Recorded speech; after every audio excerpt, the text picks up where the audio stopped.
करोसि यतस्नासि, तू जहाँ भोजन करो मत अर्पण कर, तू जहाँ कर्म करो ताको मत अर्पण कर। यत करोसि यतस्नासि, यत जुहोसि, तू जहाँ किसी यज्ञ आदि करो ताको सब मत अर्पण कर दे। ददासि यत्, जहाँ किसी दान करो ताको मत अर्पण कर दे। जो तपस्या से करते हो, जहाँ किसी तपस्या करो ताको मत अर्पण कर दे। तत्पुरुषो मदर्पण, तू जहाँ भी कर मत अर्पण कर दे, ताहा ही भक्ति। यदि आम भगवान को अर्पण न करते ताहले साधारण कर्म हमको बंधन मिल पाता, पाप पुण्य से हमको बंधन हो, हमको मिल सुख दुख हमको भोग कर। किंतु आम यदि पाप पुण्य ऊर्ध्व पड़े पाप भी करवा पुण्य भी कर, आम यदि निष्काम कर्म कामना निष्काम कर्म भगवत अर्पित कर्म कर्ता भाव सोचते भगवान को अर्पण कर देंगे, मुझे अर्पण कर यदि आम कर्म करें आम भर कर्ता भाव अहंकार जो न रुचे मुझे अहंकार जो न रही भगवान को समस्त कर्म अर्पण कर से कर्म ही पूजा। भक्ति गोटे केवल जे आम सका बस अध घंटा ध्यान कले, अध घंटा नाम जप कले, अध घंटा प्रभु को स्मरण कले, से केवल भक्ति दान। भक्ति गोटे निरंतर प्रक्रिया।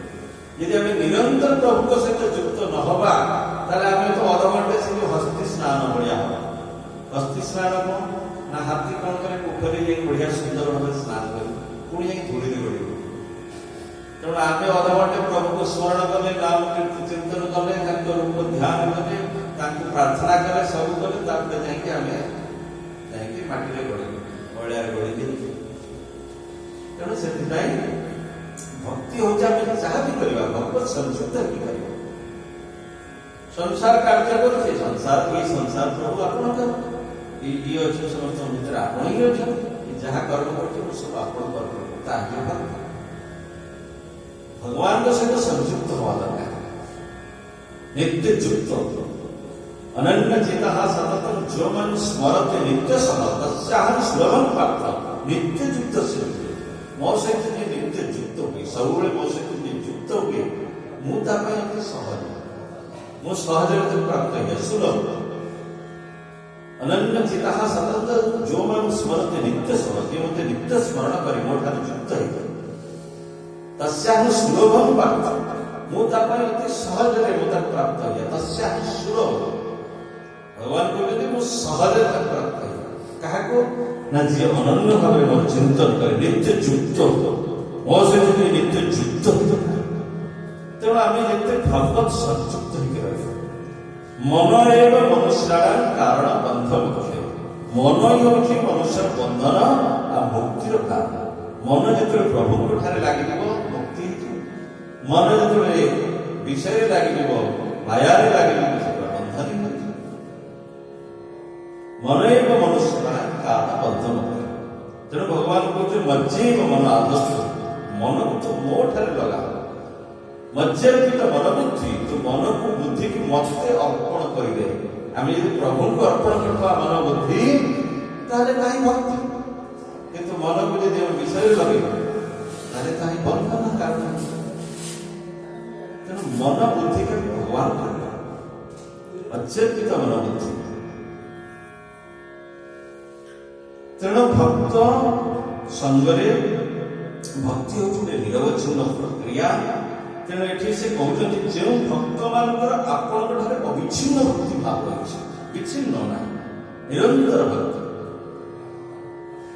मत आपण से विशुद्ध हृदय महात्मा भक्त मान संग प्रदान करते। भक्त मान हृदय तो विशुद्ध था, विशुद्ध नहले हृदय यदि विशुद्ध न हो ताले से भक्ति राणी विराजमान करी ना। हृदय विशुद्ध हृदय लक्षण विशुद्ध हृदय लक्षण हमके भी जाना कि आम हृदय विशुद्ध जदि आम हरिनाम करने प्रबल इच्छा हो, हरि कथा शुणा इच्छा हो, सत्संग करने इच्छा हो, प्रभु को चिंतन करने इच्छा हो, प्रभु को भक्ति करने प्रेम करने इच्छा हो, हृदय विशुद्ध।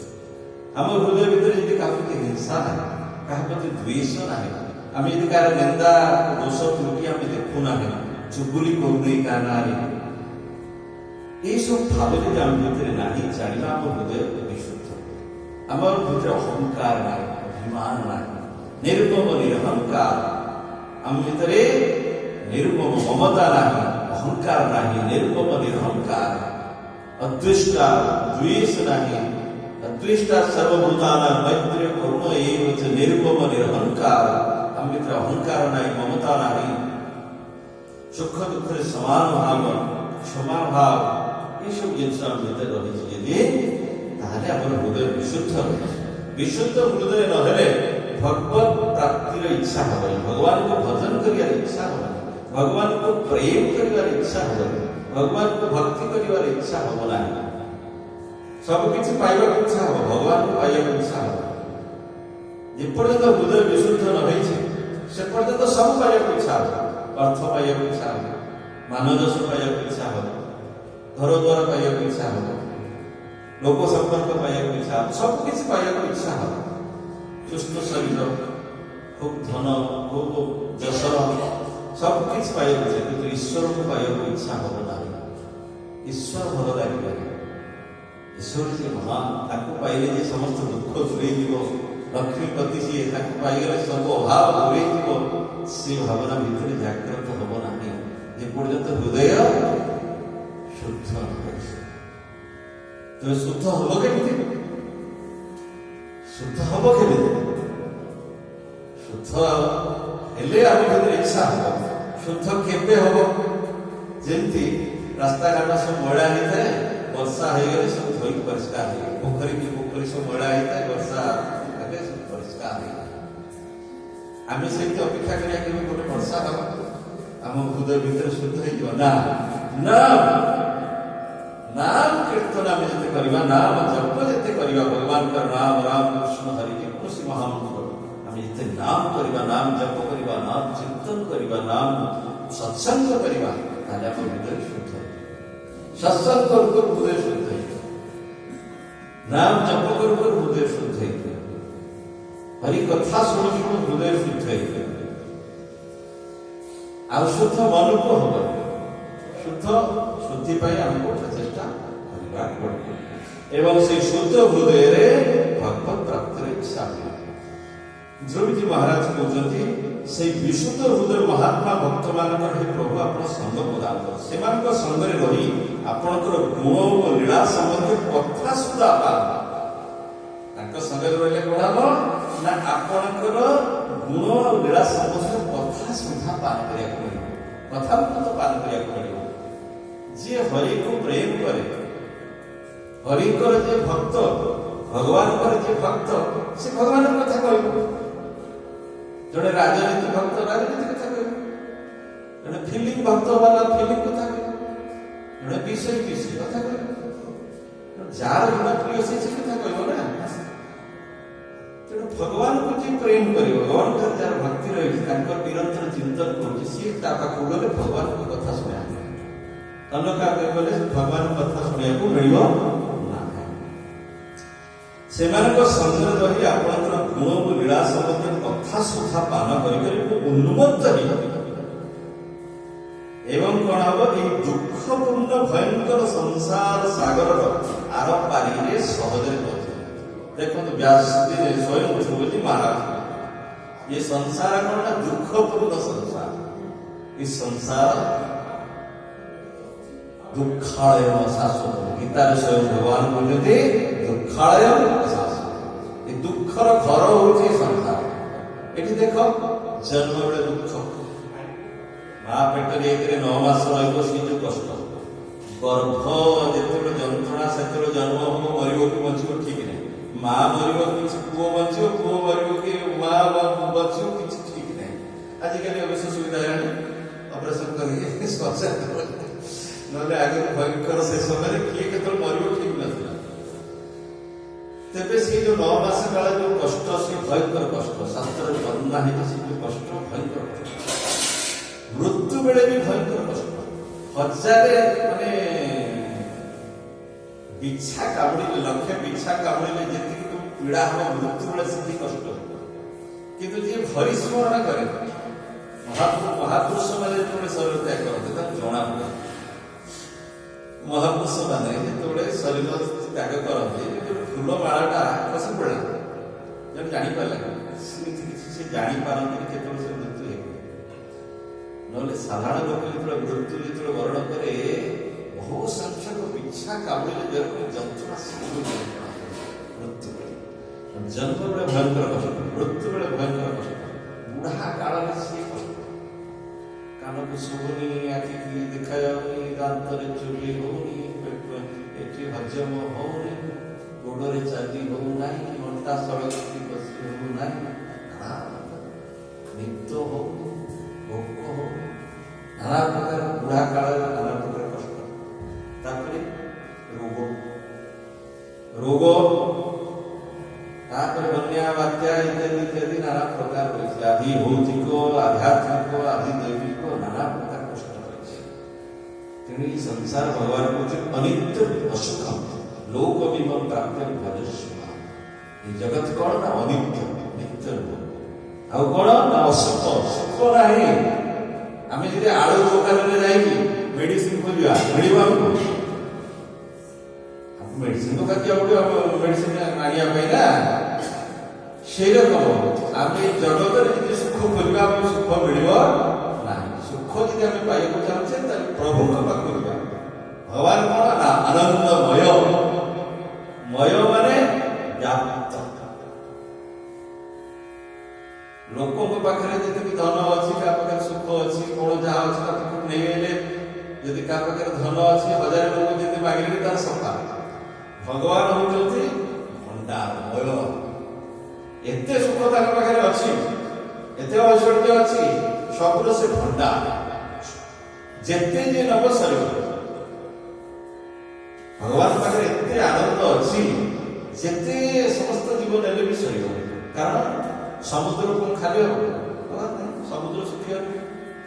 ଭଗବାନ ହଉଛନ୍ତି ଆନନ୍ଦର ସମୁଦ୍ର, ଆନନ୍ଦ ସମୁଦ୍ର ଭଗବାନ। କିନ୍ତୁ ଆମେ ଜଗତରୁ ଆନନ୍ଦ ଖୋଜିବା, ଆନନ୍ଦ ମିଳିବ ନାହିଁ। ତେଣୁ ଭଗବାନ କହୁଛନ୍ତି ଭଜସ୍ୱ ମା ଅନିତ୍ୟମ ଅସୁଖମ ଲୋକ ନିମନ ପ୍ରାପ୍ୟ ଭଜସ୍ୱ ମା। এই ଜଗତ ଅନିତ୍ୟ, এই ଜଗତ ହଉଛି ସୁଖ ରହିତ, ଜଗତରେ ସୁଖ ନାହିଁ, ଦୁଃଖାଳୟ ଅଶାଶ୍ୱତ। এই ଜଗତ ହଉଛି ଦୁଃଖର ଘର ଏବଂ এই ଜଗତ ହଉଛି ଅଶାଶ୍ୱତ, ଶାଶ୍ୱତ ନୁହଁ, ଚିରନ୍ତନ ନୁହଁ। ଆମ এই ଶରୀର ତ ଚିରନ୍ତନ ନୁହଁ, କିଛି ବି ଆପଣ ଚିରନ୍ତନ, ଶରୀର ବି ଚିରନ୍ତନ ନୁହଁ।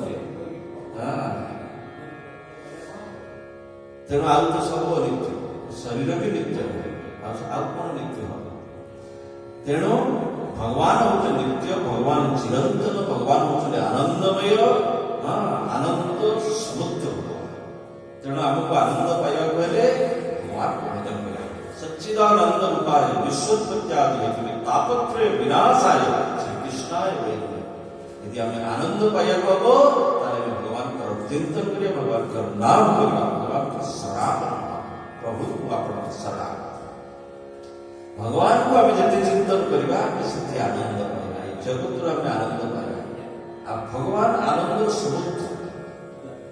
ଯେତେ ଚିନ୍ତନ କରିବା ସେତେ ଆନନ୍ଦ, ଯେତେ ନାମ କରିବା ସେତେ ଆନନ୍ଦ। ତେଣୁ ଧ୍ରୁବଜୀ ମହାରାଜ କହୁଛନ୍ତି ଯେ ଭକ୍ତମାନଙ୍କ ସଙ୍ଗରେ ରହି ଆପଣଙ୍କର ଗୁଣ ଓ ଲୀଳା ସମ୍ବନ୍ଧୀୟ କଥା ସୁଧା ପାନ କରିକରି ଉନ୍ନତ ହେଇଯାଏ ଏବଂ ଏ ଦୁଃଖପୂର୍ଣ୍ଣ ଭୟଙ୍କର ସଂସାର ସାଗରର ଆର ପାରିରେ ସହଜରେ ପହଞ୍ଚିବେ। ଏ କମଳ ନୟନ ପ୍ରଭୁ, ଯେ ଆପଣଙ୍କ ଚରଣ କମଳର ସୁଗନ୍ଧରେ ପ୍ରଲୁପ୍ତ ହୋଇଯାଇଥିବା ମହାନୁଭବ ଭକ୍ତମାନଙ୍କର ସଙ୍ଗ ଲାଭ କରେ, ସେ ତାର ଅତ୍ୟନ୍ତ ପ୍ରିୟ ଶରୀର ଓ ତତ୍ ସମ୍ପର୍କିତ ପୁତ୍ର ମିତ୍ର ଗୃହ ସ୍ତ୍ରୀ ଆଦିକୁ ସ୍ମରଣ ବି କରେ ନାହିଁ। ଆପଣଙ୍କ ଠାରେ ଯାହାର ଅତିଶୟ ପ୍ରୀତି ହେଇଯାଏ, ଜଗତ ପ୍ରତି ତାର ଅନାସକ୍ତି ଆପେ ଆପେ ହେଇଯାଏ, ତାକୁ କିଛି କରିବାକୁ ପଡେ। ଆପଣଙ୍କ ଠାରେ ଯେତେବେଳେ ପ୍ରେମ ହେଇଯିବ ଆପେ ଆପେ ଜଗତ ପ୍ରତି ଅନାସକ୍ତି ହେଇଯିବ। ଆମର ପରମାରାଧ୍ୟ ଗୁରୁଦେବ କହିଲେ, ନାମେ ଆସକ୍ତି କ୍ରମେ ବର୍ଦ୍ଧିତ ହୋଇରେ ସଂସାର ବାସନା ଏକ ଭାର ଚରେ। ନାମ ଯେତେବେଳେ ଆସକ୍ତି ହେଇଯିବ, ଆମର ସଂସାର ବାସନା ଆସକ୍ତି ଅଛି। ନାମ ଜପ ମହାବଳ କରିଲେ ଆଶ୍ରୟ ବିଷୟ ସୁଖେ ଯାବେ রে নিশ্চয়। নাম विषय सुखर सुधा भितर छाड़ी जो विषय भोग करने लोक अनादि काल भोग कर किंतु तृप्ति हो ना निआरे आम जो घी ढाड़ा सी आहरी व्यापक रूप धारण कर निआ जलुच आम किले घी ढाड़ा आहरी जलला सी आहरी चाहिए पुणी 2 किलो ढाला से आहरी बढ़ जिते ढाड़ से निर्वापित हम ना यदि घी ढाड़ा बंद कर निआ लिखी तेणु विषय उपभोग आज पर्यटन शांति मिली ना त्याग शांति भगवान गीता कहले त्यागा शांति अनंत त्याग ही शांति आपको मिले भगवत भजन ही शांति मिले नाम जप महाबल करिले आस विषय सुखी स्पृहा मरुभूमि जल कभु मिले ना संसारे सुखे आशा जानियते मन माने मरुभूमि रे जल मिलेनि जने जल खोली खोली प्राण चले मरीचिका कौन खरा देखा जाऊ पूरा पूरा पानी पूरा जल राशि नदी पूरा बढ़िया पूरा पानी देखा जाऊ सूर्य किरण देखा जाऊ बहुत बढ़िया पानी का शोष हो प्रबल दौड़ी से पानी बढ़िया पानी दौड़ दौड़ से पहुंचला पुणी से गल पुणी से दूर देखा पानी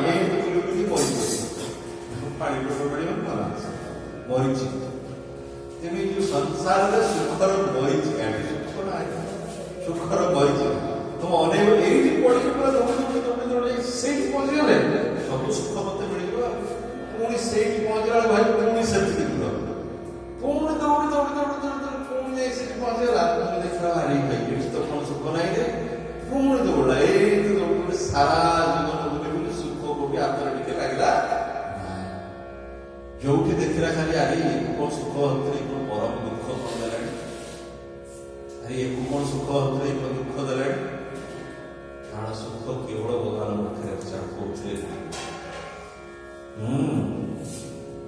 तेणु मरुभूमि जल कभु मिलना जीवन संसार सुखी आशा जानी मरुभूमि जमी जल मिले संसार तुम सुख जब खोज सुख तुमको मिल ना सुख जब पाइबा चाहूच सुखर सागर सुखी सागर आज अंतरे तुम राम राम जब डूब दाओ एक सुखर समुद्र तुम हृदय भितर अच्छे तुम्हें केवल भगवान नाम कर राम राम जब डूब दाओ एक राम कृष्ण हरि जो नाम जार प्रिय से नाम जप करके डूबी जाओ राम भीतर सुख सागर तुम एक अंतर भीतर रहिए तुमको अनुभव कर पाए बाहर ना जगत रे नहीं सुख दुख सागर तुम अंतर भीतर रहिए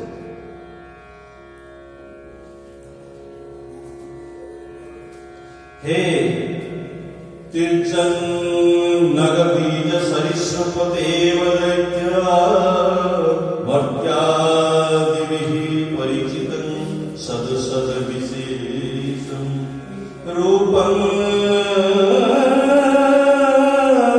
स्थविष्ट मजते महादातनेकं नातः परं परम वेत्मि न जत्र बाधः कल्पन्त दखिलं जठरेण कुह्नन् सेत पुमान सोद्रुगलन्त सखाकदङ्के जन्नाभि सिन्धुदुह काञ्चन रूपकद्म गर्भे विमान भगवते प्रणतोऽस्मि तस्मै तुम नित्यमुक्त परिशुद्ध विबुद्ध आत्मा कुटस्थः आदिपुरुष भगवान् स्थिरतिशः जडबुद्ध्यवस्थिति मखण्डितया सदृष्ट्या द्रष्टास्थितावधिमको व्यतिरिक्तम्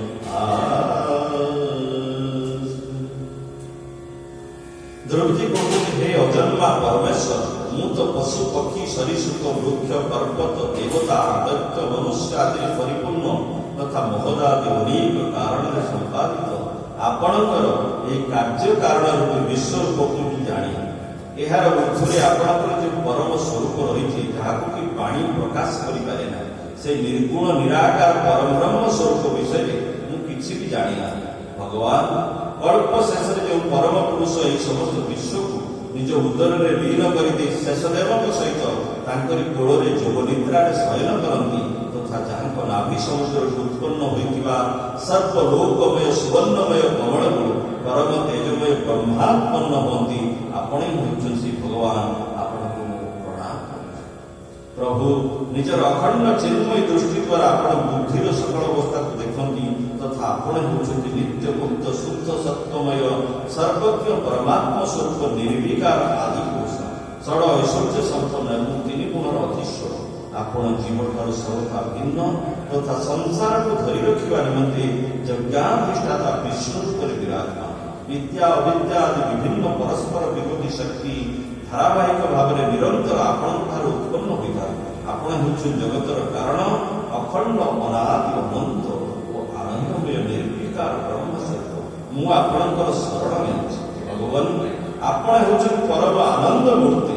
ଏହା ବୁଝିପାରି ଯେଉଁମାନେ ନିଷ୍କାମ ଭାବରେ ନିରନ୍ତର ଆପଣଙ୍କୁ ଭଜନ୍ତି ସେମାନଙ୍କ ନିମନ୍ତେ ରାଜ୍ୟାଦି ଭୋଗ ଅପେକ୍ଷା ଆପଣଙ୍କ ଚରଣ କମଳ ପ୍ରାପ୍ତି ହେଉଛି ଭଜନର ପ୍ରକୃତ ଫଳ।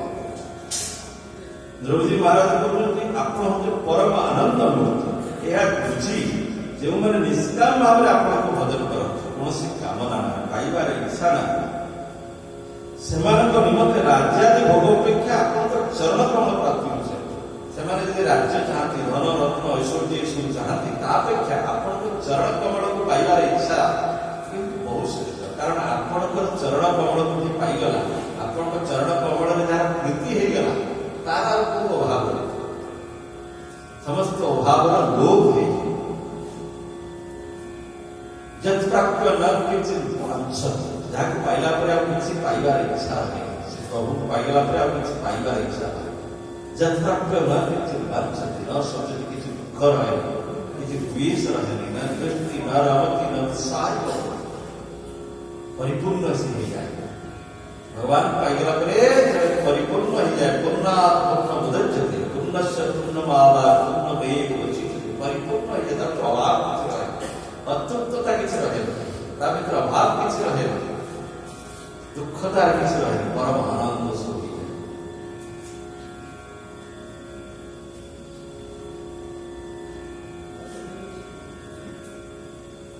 ବାସ୍ତବରେ ଏହା ହିଁ ହେଉଛି ସତ୍ୟ। ତଥାପି ହେ ସ୍ୱାମୀ, ଗାଈ ଯେପରି ତାର କଅଁଳା ବାଛୁରୀକୁ ଦୁଧ ପିଆଏ ଏବଂ ବାଘ ପ୍ରଭୃତି ହିଂସ୍ରଜନ୍ତୁଙ୍କ ମୁହଁରୁ ତାକୁ ରକ୍ଷା କରେ, ଆପଣ ମଧ୍ୟ ସେହିପରି ଭକ୍ତକୁ କୃପା କରିବା ନିମନ୍ତେ ନିରନ୍ତର ସଜାଗ ରହୁଥିବାରୁ ମୋ ପରି ସକାମ ଜୀବମାନଙ୍କର କାମନା ମଧ୍ୟ ପୂର୍ଣ୍ଣ କରି ସେମାନଙ୍କୁ ସଂସାର ଭୟରୁ ରକ୍ଷା କରନ୍ତି। କଣ କହୁଛନ୍ତି ନା ବାସ୍ତବରେ ଏହା ହିଁ ହେଉଛି ସତ୍ୟ। ନିଷ୍କାମ ଭାବରେ ଆପଣଙ୍କୁ ଭଜନ କରିବା। ତଥାପି ହେ ସ୍ୱାମୀ, ଗାଈ ଯେପରି ତା କଅଁଳା ବାଛୁରୀଟାକୁ କ୍ଷୀର ପିଆଏ, ଗାଈ ମା ଯେମିତି ତାର ବାଛୁରୀଟାକୁ ଛୁଆଟାକୁ କ୍ଷୀର ଯେମିତି ପିଆଏ ଏବଂ ବାଘ ଆଦି ହିଂସ୍ର ଜନ୍ତୁ ପାଖରୁ ତାଙ୍କୁ ରକ୍ଷା କରେ, ଠିକ୍ ସେଇଭଳିଆ ଆପଣ ବି ମଧ୍ୟ ଆପଣଙ୍କ ଭକ୍ତଙ୍କୁ କୃପା କରିବା ପାଇଁ ସବୁବେଳେ ସଜାଗ ରୁହନ୍ତି। ଏବଂ ଯେଉଁମାନେ ସକାମ, ସେମାନଙ୍କ ଭିତରେ କାମନା ରହିଛି ଭକ୍ତମାନଙ୍କର, ତାଙ୍କ ଇଚ୍ଛାକୁ ବି ଆପଣ ପୂରଣ କରାନ୍ତି।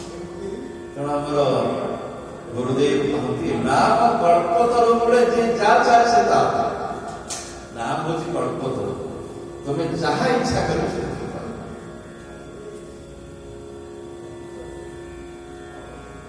ତେଣୁ ମୋ ପରି ସକାମ ଜୀବମାନଙ୍କର କାମନା ମଧ୍ୟ ପୂର୍ଣ୍ଣ କରି ସେମାନଙ୍କୁ ସଂସାର ଭୟରୁ ରକ୍ଷା ମଧ୍ୟ ଆପଣ କରନ୍ତି। ମୈତ୍ରୀ ଉବାସ ମୁନିବର ମୈତ୍ରୀ କରି ହେ ବିଦୁର, ଶୁଭ ସଂକଳ୍ପଧାରୀ ମତିମାନ ଧ୍ରୁବ ଏପରି ସ୍ତୁତି କରିବାରୁ ତାକୁ ପ୍ରଶଂସା କରି ଭକ୍ତବତ୍ସ ଭଗବାନ କହିଲେ। ଶ୍ରୀ ଭଗବାନ ବାଚ ବିରାହନ୍ତେ ବ୍ୟବସିତଂ ହୃଦି ରାଜନ୍ୟ ବାଳକ ତତ୍ ପ୍ରଯଚ୍ଛାମି ଭଦ୍ରନ୍ତେ ଦୁରାପମପି ସୁବ୍ରତ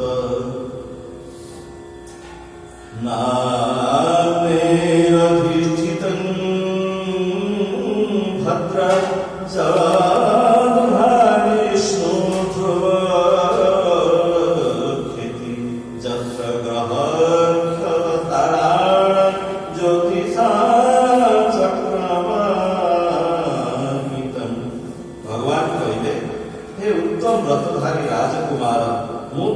ହୃଦୟର ଇଚ୍ଛା ଜାଣେ। ତୁମେ ଯେଉଁ ପଦ ପାଇବାକୁ ଇଚ୍ଛା କରିଛ ତାହା ପାଇବା ଅତ୍ୟନ୍ତ କଠିନ ହୋଇଥିଲେ ମଧ୍ୟ ମୁଁ ତୁମକୁ ତାହା ପ୍ରଦାନ କରୁଛି ତୁମର ମଙ୍ଗଳ। ହେ ଭଦ୍ର, ଯେଉଁ ତେଜମୟ ଅବିନାଶୀ ଲୋକକୁ ଆଜି ପର୍ଯ୍ୟନ୍ତ କେହି ବି ପାଇନାହାନ୍ତି, ଯାହାର ଚତୁର୍ଦିଗରେ ଗ୍ରହ ନକ୍ଷତ୍ର ଓ ତାରାଗଣ ରୂପୀ ଜ୍ୟୋତି ଚକ୍ର ମେରି କୁଣ୍ଡରେ ଯୋଚା ଯାଇଥିବା ବଳଦମାନେ ବେଙ୍ଗଳା ବୁଲିଲା ପରି ଘୁରି ବୁଲନ୍ତି, ଅଳ୍ପ ପର୍ଯ୍ୟନ୍ତ ରହୁଥିବା ଅନ୍ୟ ଲୋକ ସବୁ ନାଶ ହୋଇଗଲେ ମଧ୍ୟ ଯାହା ସ୍ଥିର ହୋଇ ରହେ ତଥା ତାରାଗଣଙ୍କ ସହିତ ଧର୍ମ, ଅଗ୍ନି, କଶ୍ୟପ, ଶୁକ୍ର ଆଦି ନକ୍ଷତ୍ର ଏବଂ ସପ୍ତର୍ଷି ମଣ୍ଡଳ ଯାହାକୁ ପ୍ରଦକ୍ଷିଣ କରନ୍ତି, ମୁଁ ତୁମକୁ ସେହି ଧ୍ରୁବ ଲୋକ ପ୍ରଦାନ କରୁଛି। ଏଠାରେ ମର୍ତ୍ତ୍ୟ ଲୋକରେ ମଧ୍ୟ ତୁମର ପିତା ତୁମକୁ ରାଜସିଂହାସନ ପ୍ରଦାନ କରି ବନକୁ ଚାଲିଯିବା ପରେ ତୁମେ 36,000 ବର୍ଷ ପର୍ଯ୍ୟନ୍ତ ଧର୍ମପୂର୍ବକ ପୃଥିବୀ ପାଳନ କରିବ। ଧ୍ରୁବ ମହାରାଜଙ୍କୁ ଆଶୀର୍ବାଦ କଲେ ଯେ ତୁମେ ଧ୍ରୁବ ଲୋକରେ ସ୍ଥାନ ପାଇବ, ନିତ୍ୟ ଲୋକ ଯାହାର ବିନାଶ, ଏବଂ 36,000 ବର୍ଷ ତୁମେ ରାଜ୍ୟ ଶାସନ। ତମର ଇଚ୍ଛା ନଥିଲେ ବି ମୁଁ ତୁମକୁ ପ୍ରଦାନ କରିବି।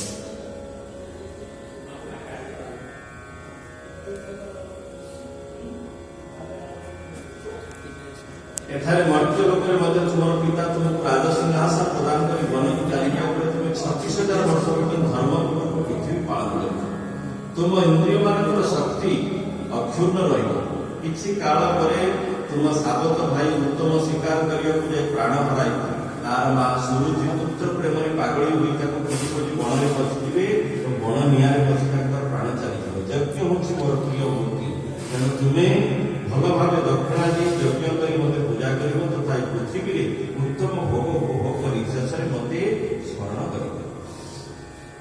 ତା ଫଳରେ ତୁମେ ଶେଷରେ ସକଳ ଲୋକଙ୍କର ବନ୍ଦନୀୟ ଏବଂ ସପ୍ତର୍ଷିମାନଙ୍କ ଲୋକର ମଧ୍ୟ ଉର୍ଦ୍ଧ୍ୱରେ ଥିବା ମୋର ସେହି ଧାମକୁ ଯିବ, ଯେଉଁଠି ପହଞ୍ଚିଲେ ଆଉ ସଂସାରକୁ ଫେରି ଆସିବାକୁ ପଡ଼େ।